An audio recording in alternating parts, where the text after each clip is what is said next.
మన ప్రభువును రక్షకుడైన యేసుక్రీస్తు అతి శ్రేష్టమైన నామంలో అనుదిన దైవకృపా కార్యక్రమం ద్వారా ఈ దినం దేవుని మాటలు వింటున్న దేవుని బిడ్డలు ఆత్మీయులైన మీ అందరికీ ప్రత్యేకమైన శుభాలు తెలియపరుస్తూ ఉన్నాం.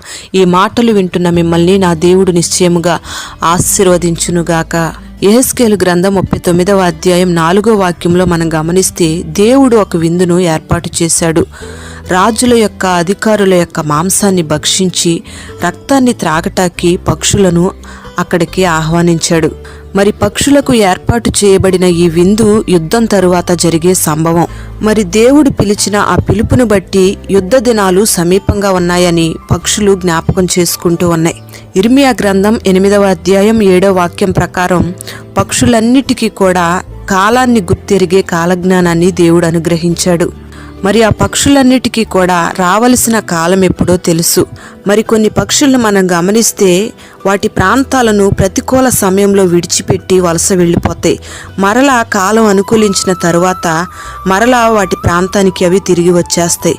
ఈ పక్షులు వలస వెళ్ళిన ప్రాంతం ఎంత అనుకూలంగా ఉన్నప్పటికీ అక్కడే స్థిరపడి ఉండటానికి అవి ఇష్టపడవు. మరలా వాటి ప్రాంతానికి రావడానికి ఇష్టపడతాయి. మరి ఈ దినాన పక్షులకు ఉన్న జ్ఞానం మనిషికి లేకుండా పోతుంది. ప్రతి మనిషి కూడా అనుకూల జీవిగా మార్చబడుతున్నాడు. ఏ ఎండకు ఆ గొడుగు పడుతూ ఉన్నాడు. మరి కాలాన్ని గుర్తెరగని అలాంటి మనుషులకు ఆత్మ సంబంధమైన సహవాసం కంటే కూడా అనుకూలతే ముఖ్యంగా ఎంచుకుంటారు. మరి ఈ దినాన అనేక మంది కొన్ని పక్షుల వలె ఆత్మలో ఎదిగే సహవాసాన్ని విడిచిపెట్టి ఆత్మీయత లేని సొంత ప్రాంతాలకు, ఆత్మీయత లేని సంఘాలకు వెళ్ళిపోతూ ఉంటారు. ప్రియ దేవుని బిడ్డ, ఈ మాటలు వింటున్న నీకు నీ సొంత ప్రాంతం, నీ బంధువులు ముఖ్యమా లేదా ఆత్మలో ఎదిగే ప్రాంతం ముఖ్యమా నువ్వు గమనించుకోవాలి. మరి ఈ మాటలు వింటున్న మనమందరము కూడా అబ్రహాము వైపు ఒకసారి మనం తేరి చూడాలి. ఎందుకంటే తన సొంత ప్రాంతాన్ని, తన బంధుమిత్రులందరినీ కూడా విడిచిపెట్టి దేవుడు బయటికి రమ్మని చెప్పినప్పుడు దేవుని మాటకు వెంటనే విధేయుడై దేవుడు చెప్పినట్టుగా లోబడి ఆ ప్రాంతాన్ని, ఆ బంధువులందరినీ విడిచిపెట్టి బయటకు వచ్చాడు. అందుకే అబ్రహాము విశ్వాసులకు తండ్రిగా మార్చబడ్డాడు. క్రైస్తవ చరిత్రకే ఆధారంగా మారాడు. మనుషులందరికీ కూడా మాదిరికరంగా మార్చబడ్డాడు. ఇక్కడ అబ్రహాము సొంత స్థలము, తన బంధువులందరికంటే కూడా ఆత్మీయ సహవాసము యెరూషలేమే ముఖ్యమని కోరుకున్నాడు. అందుకే దేవుడు చెప్పిన వెంటనే దేవుని మాటకు విధేయత చూపి వారందరినీ విడిచిపెట్టి బయటికి వచ్చాడు. ఒకసారి దావీదు బర్జిల్లయి అనే వ్యక్తిని సదాకాలము నాబల్ల యొద్ద ఉండాలి అని యెరూషలేముకు పిలిచినప్పుడు బర్జిల్లయి అంటాడు, నేను నా పితరుల సమాధులు కలిగిన నా సొంత పట్టణాన్ని విడిచిపెట్టి నేను రాలేనని దావీదుతో చెప్పాడు. దావీదు యొక్క ఆహ్వానాన్ని ఈ బర్జిల్లయి తిరస్కరించాడు. చూడండి, ఈ బర్జిల్లయి అనే వ్యక్తికి జీవము కలిగిన దేవుని పట్టణం కంటే కూడా సమాధులుండే ఆ ప్రాంతానికి, ఆ ప్రదేశానికే ప్రాముఖ్యత ఇచ్చాడు. ప్రియ దేవుని బిడ్డ, మరి ఈ దినాన నువ్వేం చేస్తూ ఉన్నావు? యెరూషలేమును ముఖ్యంగా ఎంచుతున్నావా? నీ సొంత స్థలాన్ని ముఖ్యంగా ఎంచుతున్నావా? దేవుని సహవాసము, దేవుని మాట ముఖ్యమని ఎంచుకుంటున్నావా లేదా నీ సొంత బంధువులే ముఖ్యమని ఎంచుకుంటూ ఉన్నావా? మరి ఈ దినాన దేవుని బిడ్డవైన నీవు నీ ప్రాంత ప్రీతిని, నీ బంధు ప్రీతిని నువ్వు విడిచిపెట్టి సంఘ ప్రియునిగా నువ్వు మార్చబడాలి. దేవునికి ప్రియునిగా నువ్వు మార్చబడాలి. ఎందుకంటే ఇప్పుడు మనం నివసించేది కడవరి దినాలు అని నువ్వు గుర్తెరగాలి. పక్షులు గుర్తించినట్లుగా వాటి సమయాలను నువ్వు గుర్తెరగాలి. పేతురున్న దినాలలో పేతురు అంత్యకాలమని గుర్తించాడు. పౌలు కూడా ప్రభువు రాకడ త్వరగా రాబోతుందని అనుకుంటూ ఉన్నాడు. యోహానును మనం గమనిస్తే మనం చివరి గడియల్లో ఉన్నామని గుర్తించాడు. అలాగే ఆత్మ సంబంధమైన సహవాసాన్ని కోరుకున్న మనమందరము కూడా దేవుని రాకడ సమీపంగా ఉందని, మనం చివరి క్షణాల్లో ఉన్నామని గుర్తెరగాలి. ఇప్పుడు జరుగుతున్న ప్రతికూలమైన పరిస్థితులన్నిటినీ మనం గమనిస్తే ప్రభువు రాకడ అతి సమీపంగా ఉందని మనకు అర్థమవుతూ ఉంది. అందుకే మనమందరము కూడా కాలాన్ని ఎరిగి అజ్ఞానుల వలె కాకుండా జ్ఞానుల వలె నడుచుకుంటూ సమయాన్ని సద్వినియోగం చేసుకోవాలి. సమయాన్ని గుర్తించని అనేక మంది సమయాన్ని దుర్వినియోగపరుస్తున్నారు గనుక దేవుడు అంటాడు, చీమల యొద్దకు వెళ్ళి మీరు నేర్చుకోండి అని. మరి దేవుడు చెప్పిన ఈ విషయాన్ని గూర్చి ఆలోచిస్తే ఎంతో విడ్డూరంగా అనిపిస్తుంది. ఎందుకంటే మనిషి ఎక్కడా, చీమలెక్కడా? చీమ తల సరిగ్గా కనిపించను కూడా కనిపించదు. అసలు ఆ తల ఎంత ఉంటుందో, ఆ తలలో ఆ మెదడు ఎంత ఉంటుందో కూడా మనకు అర్థం కాని పరిస్థితి. అంత చిన్న మెదడులో నుండి వచ్చే జ్ఞానాన్ని 6 అడుగుల మనిషిని అనుసరించమంటున్నాడు. ఆ జ్ఞానాన్ని నేర్చుకోమంటున్నాడు.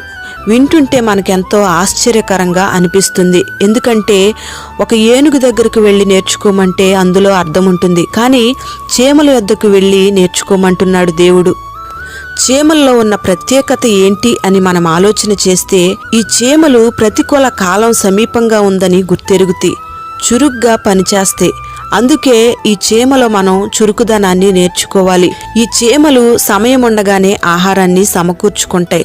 సమయాన్ని ఏమాత్రం కూడా వ్యర్థపరుచుకోకూడదని ఈ చీమలు మనకు నేర్పిస్తూ ఉన్నాయి.